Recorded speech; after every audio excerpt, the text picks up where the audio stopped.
Que vous suivez ou non ma chaîne, vous êtes sans doute nombreux à savoir que derrière n'importe quel film se cache une histoire, celle que l'on s'est forgée, mais aussi celle de ceux qui ont fait le film. Et si chaque film a une histoire, il faut savoir que chaque scène et chaque plan qui le compose ont leur propre histoire. Et c'est celle-ci qui nous intéresse dans cette nouvelle petite capsule vidéo, Action.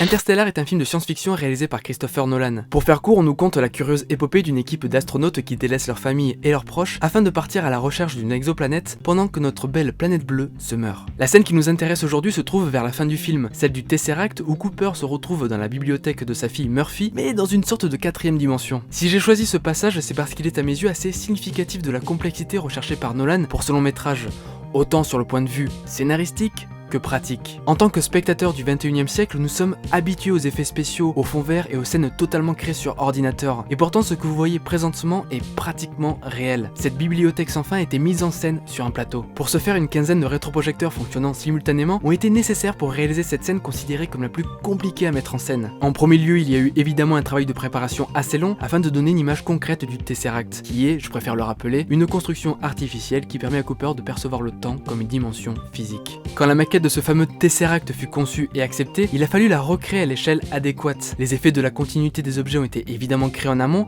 mais la projection est en temps réel, d'où les projecteurs. Alors évidemment, comme j'ai pu vous le dire, cette scène est pratiquement réelle, donc pas tout à fait. Pour donner cette sensation d'écho et d'infini à cette scène, des effets spéciaux ont été évidemment ajoutés. Mais je trouve la démarche de Nolan honorable. Sa volonté d'utiliser le moins possible de trucage dans ses films donne un cachet spécifique à sa filmographie.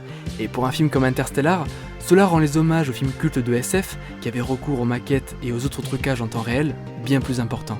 Voilà, j'espère que cette petite vidéo vous aura plu voyageurs, n'hésitez pas à me le faire savoir en mettant un pouce bleu et à interagir dans les commentaires. Et voyez ce nouveau format comme le bol de cacahuètes de la chaîne, c'est court, simple et rapide à faire, et ça se grignote sans fin.